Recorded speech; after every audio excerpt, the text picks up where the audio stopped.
Nós vamos conversar então com a doutora Carla Lopes, que está aqui conosco participando, e ela vai nos dar algumas dicas aqui, porque tem muita gente preocupada com o sistema digestivo, mas tem gente que faz muita coisa errada. Mas nós vamos perguntar tudo isso para a doutora Carla. Doutora Carla, muito obrigado por participar aqui do nosso Manhã Bandeirantes.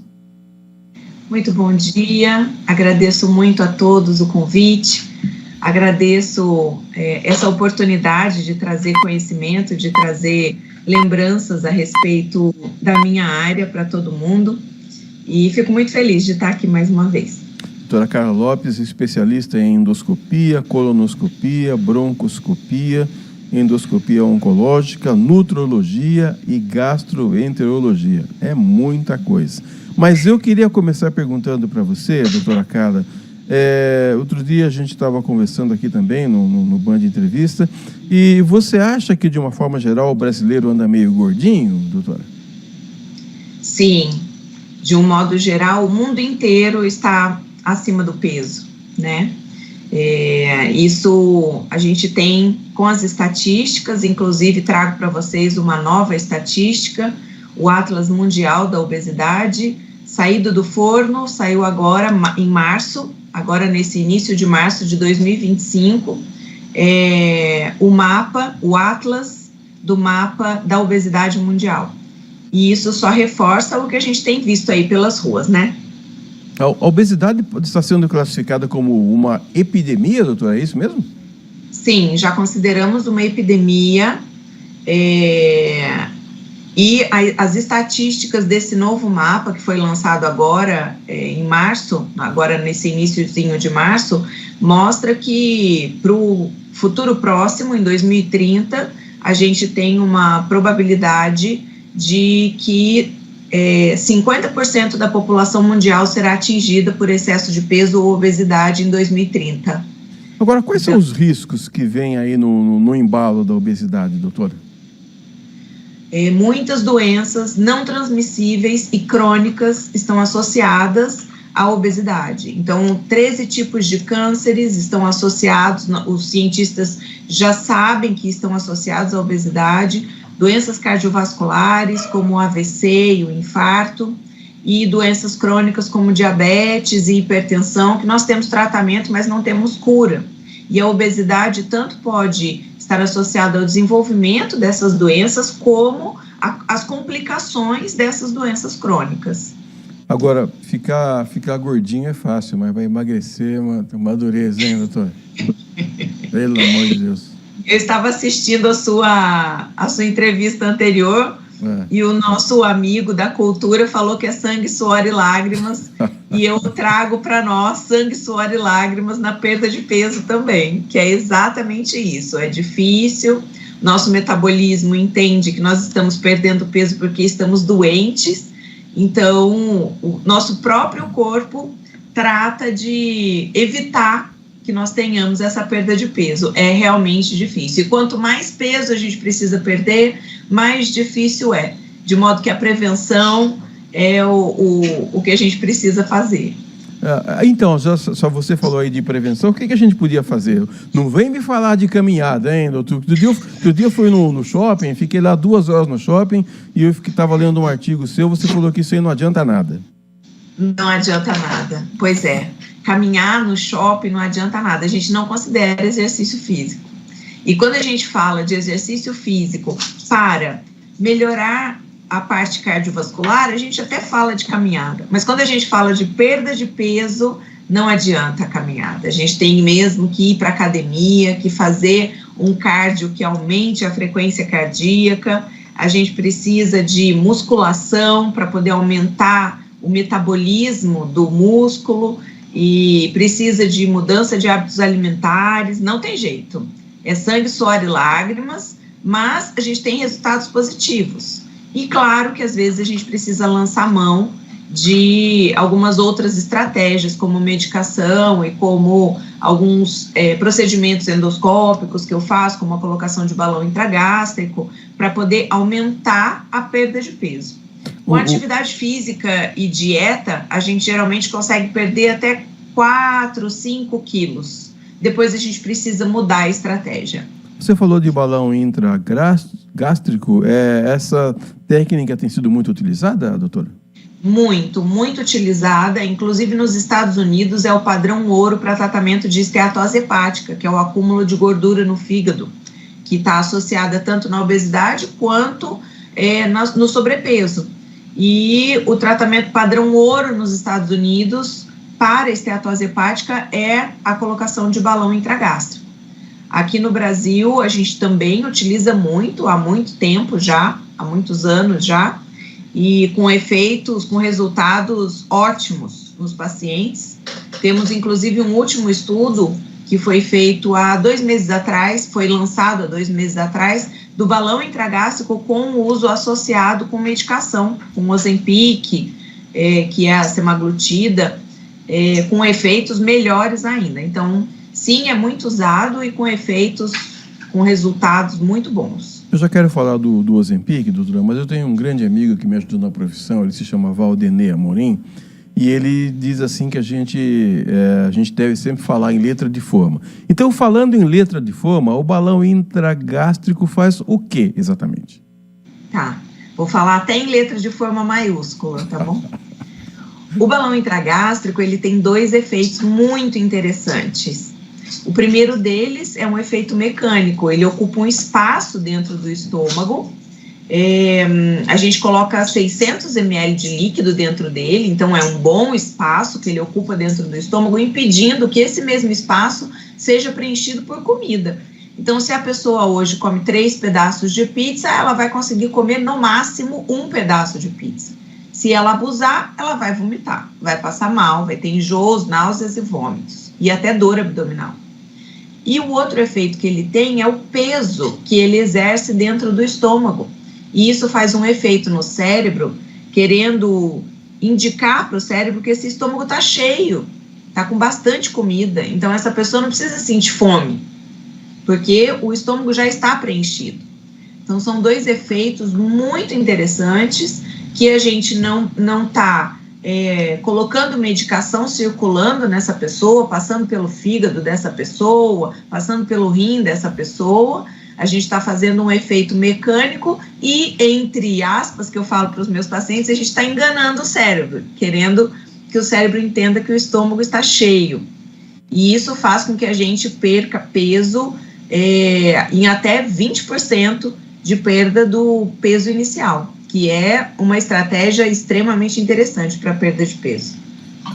O dito popular diz que a pessoa tem que se alimentar, ela tem que tomar um café da manhã como como um rei, almoçar como príncipe, jantar como mendigo. É isso mesmo, doutora? Como a gente vai diminuindo a quantidade de atividade até o final do dia, o ideal é que a gente também diminua a necessidade da alimentação. Hoje, aquela história de comer de 3 em 3 horas, essas coisas a gente não usa mais. O que a gente preconiza hoje é o comer intuitivo. Então, é comer quando a gente tem fome. E não deixar a gente ficar morrendo de fome para comer, porque a gente vai comer uma quantidade maior do que a gente precisa para o nosso corpo. E o que eu sempre falo é que a gente não é para a gente viver para comer, é para a gente comer para viver. Então, se a gente coloca na cabeça isso, que a gente precisa comer para viver, a gente vai comer bem menos do que o que a gente costuma comer. Nós estamos conversando aqui com a doutora Carla Lopes, que é endoscopista. Tem uma pergunta aqui do DJ Alê para você, doutora. Ele diz assim: quando uma pessoa se alimenta pouco durante bastante tempo, o suficiente, ela come lá para sobreviver. De repente, ela resolve se alimentar corretamente, só que toda vez que ela vai comer, daí começa a ter dor, começa a passar mal. Pode estar acontecendo o que com essa pessoa, doutora? Falta de costume? O que aconteceu? Quando essa pessoa se alimenta pouco durante muito tempo, em quantidades menores do que ela deveria comer, e faz tempo de jejum muito prolongado, a gente precisa entender se essa pessoa não desenvolveu uma gastrite. Às vezes, a gente precisa tratar esse estômago para depois começar a fazer uma alimentação como deve ser, uma alimentação mais saudável, com alimentos mais naturais, com menos ultraprocessados, mas a gente sempre precisa entender em que condições a gente está recebendo esse estômago. Por isso que quando você fala, são muitas especialidades que eu fui estudar, porque eu entendo que a gente precisa tratar a pessoa de uma forma holística, de uma forma completa. Então, não adianta eu mudar a dieta dessa pessoa e fazer ela se alimentar de uma maneira saudável se esse estômago não está preparado para receber isso. Então, a gente precisa, em primeiro lugar, fazer uma endoscopia. Alê, né? DJ Alê, é isso? Isso. Então, DJ Alê, a gente precisa fazer uma endoscopia nessa pessoa, entender em que condições a gente está desse estômago, se tem hérnia de hiato, se tem gastrite, se desenvolveu uma úlcera, se tem uma bactéria chamada H. pylori, tratar essa bactéria, e aí sim esse estômago vai receber o alimento, fazendo uma digestão de uma maneira melhor e a absorção dos nutrientes da maneira que a gente precisa. Que me parece ser um medicamento da moda, até porque ele pode ser comprado sem receita e as pessoas estão abusando do Ozempic, hein, doutora? Sim, sem dúvida. Meu Deus, isso é um problema pra gente, porque daí a gente precisa ficar apagando incêndio, porque as pessoas compram e usam do jeito que elas querem e nem sempre é o melhor jeito, tendo muito mais efeitos colaterais, tendo muito mais problemas relacionados ao medicamento do que realmente deveriam ter se fosse usado do jeito certo. Agora, as pessoas, quando sentem algum desconforto, a gente estava até falando aqui numa entrevista anterior que nós fizemos, tem muito, ao invés de procurar o médico logo, fica com um chazinho, com receita da internet. Esse também é um mal do século, não é, doutora? Sim, infelizmente. Porque, às vezes, a gente precisa da endoscopia para a gente entender o que está acontecendo no estômago dessa pessoa e tratar do jeito certo. Quanto mais vai prolongando esses sintomas, mais pode estar piorando. Então, se eu tenho uma gastrite leve, essa gastrite pode virar uma gastrite moderada, pode virar uma úlcera gástrica, e aí essa pessoa chegar em condições muito piores, como a gente já cansou de ver no hospital, a pessoa chega vomitando sangue, por exemplo, porque a úlcera até sangrou. Então, o ideal é buscar o médico, o gastroenterologista, fazer a endoscopia para ver em que condições está esse estômago e tomar do jeito certo. Claro que a gente sabe que tem chás que ajudam, que fazem a pessoa se sentir melhor, mas isso não quer dizer que esteja sendo tratado do jeito certo. Agora, não esperando só quando está doente, quando sente alguma coisa, mas de quanto em quanto tempo você recomenda que a pessoa poderia fazer uma endoscopia ou uma colonoscopia, doutora Carla Lopes? A partir dos 40 anos, eu indico que todos os meus pacientes façam uma endoscopia e uma colonoscopia. A partir desse primeiro exame, que a gente vai ver como está esse estômago, a gente vai analisar se essa pessoa tem um histórico familiar de câncer gástrico, de câncer intestinal, se essa pessoa tem um histórico de alguma doença inflamatória intestinal, como retocolite ulcerativa, doença de Crohn, aí então é quando a gente vai definir a cada quanto tempo essa pessoa deve repetir esses exames. Nós estamos entrando no mês de março, que é um mês em que a gente se preocupa muito em falar do câncer coloretal, é o Março Azul Marinho, que a gente fala de prevenção e das pessoas entenderem que esse câncer acontece e tem aumentado em quantidade, e a gente indica que todas as pessoas realizem a sua colonoscopia a partir dos 40 anos, para a gente ver se tem algum pólipo, se tem alguma alteração, como uma forma de prevenção do câncer coloretal. A Marley Souza, que você conhece, disse que conhece você aqui, está ouvindo, está mandando aqui um abraço para você. Ela falou que outro dia fez uma endoscopia, o médico falou que tinha que tirar lá um pedacinho para analisar. A gente vai fazer endoscopia, colonoscopia, doutora? Eles dão uma anestesia para a gente dorme, não sabe o que vocês fazem com a gente, doutora? Sim, exatamente. E é por isso que a medicina é como um celibato, né? O paciente se entrega completamente para o médico ceda e essa pessoa sai do consultório melhor do que a hora que entrou, porque a gente cuida muito bem, cuida direitinho.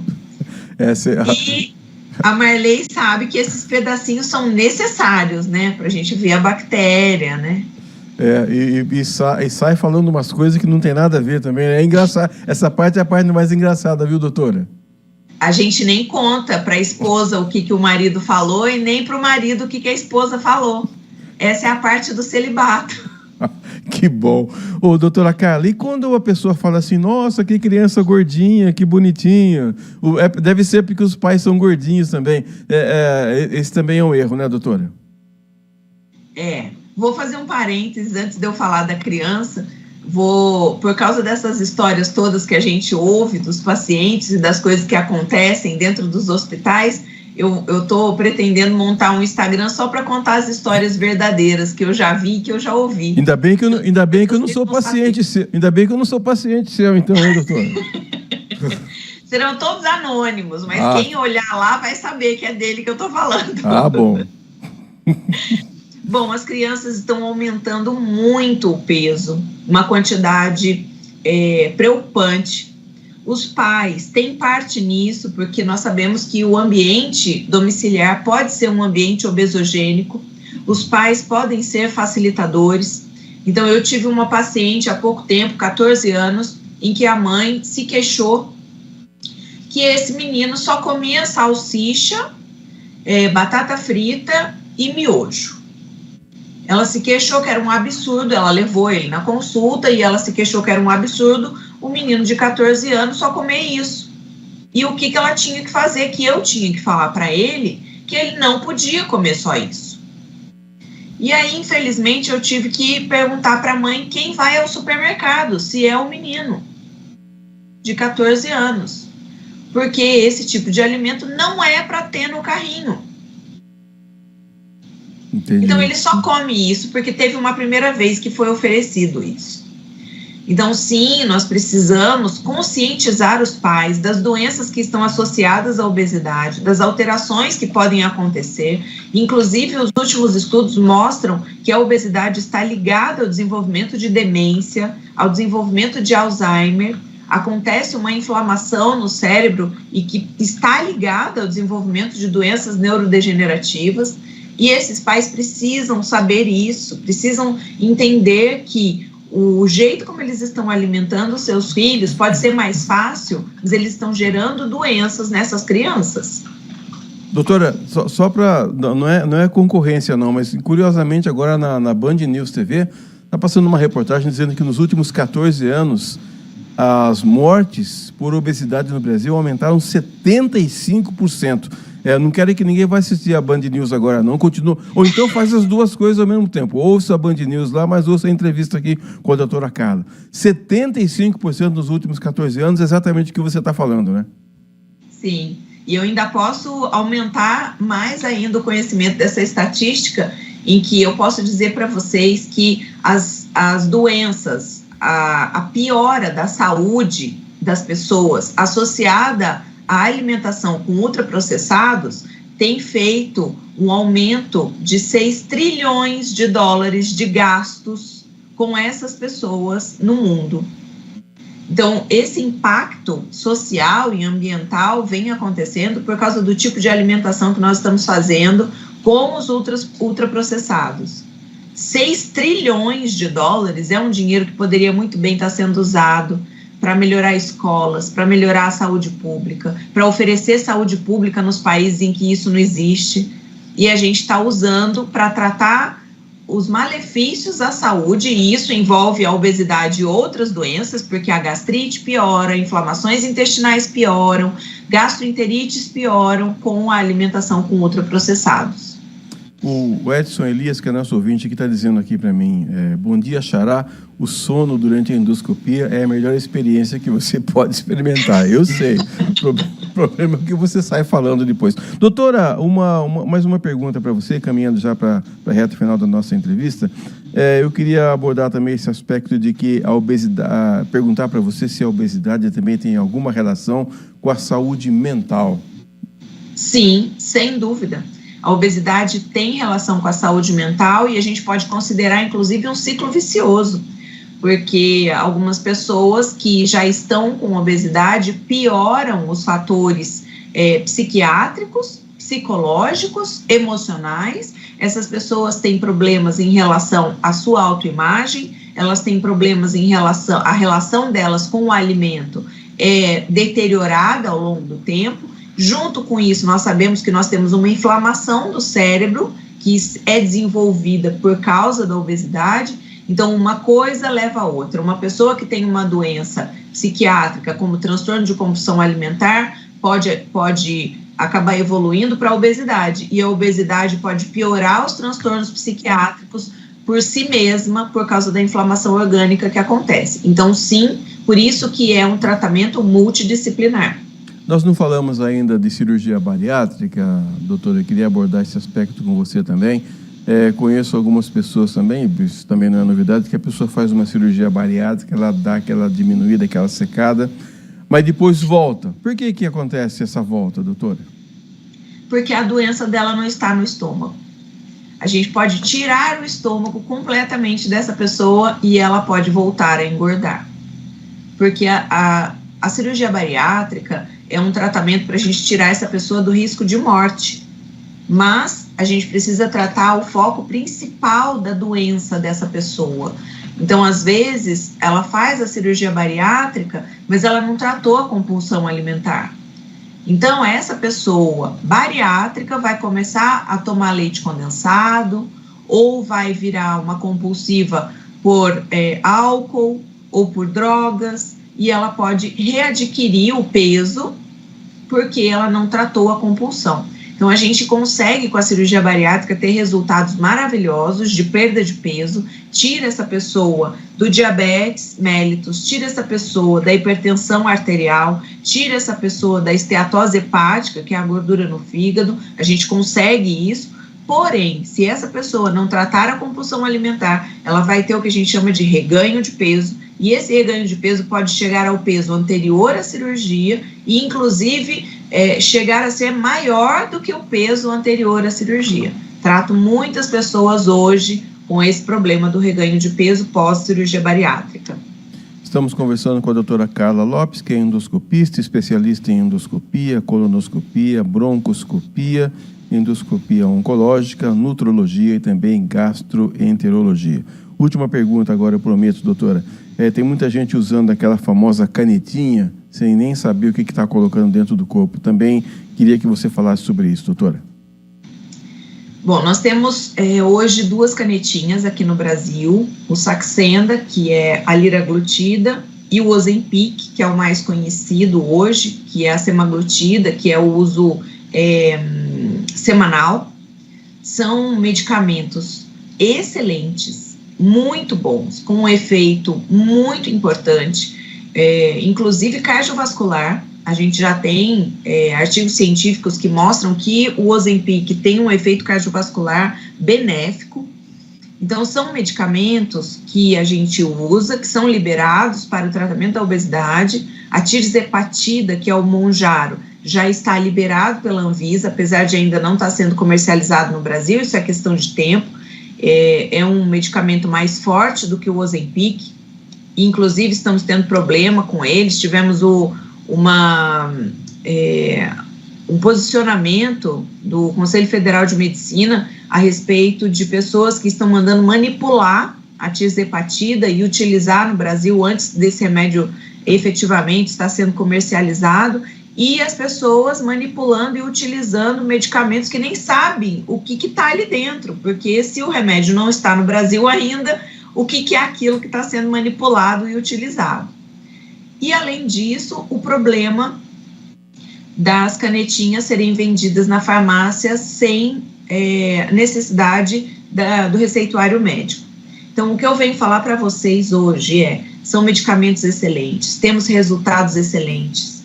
Eles podem ser utilizados, mas vamos utilizar com consciência, vamos utilizar do jeito certo, para a gente ter todo o benefício desse medicamento e não os efeitos colaterais. Hoje temos pacientes que estão internados, que desenvolveram pancreatite por causa do uso dessas medicações, do uso inadequado dessas medicações. Okay. Então, eu sou super a favor do uso, mas do uso consciente. Quem quiser encontrar você nas redes sociais, faz como, doutora Carla? Pode entrar lá no meu Instagram, que é doutora Carla Lopes, com K. Nós fazemos consultas online para os pacientes que estão fora de Sorocaba.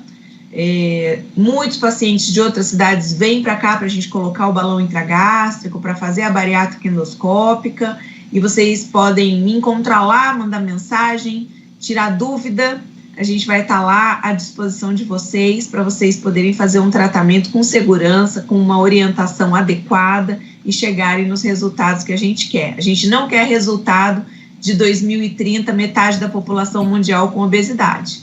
Então, vamos começar lá no Instagram, conversando e prevenindo. Muito obrigado. Conversamos com a doutora Carla Lopes, endoscopista, falando aqui um pouco sobre saúde pública.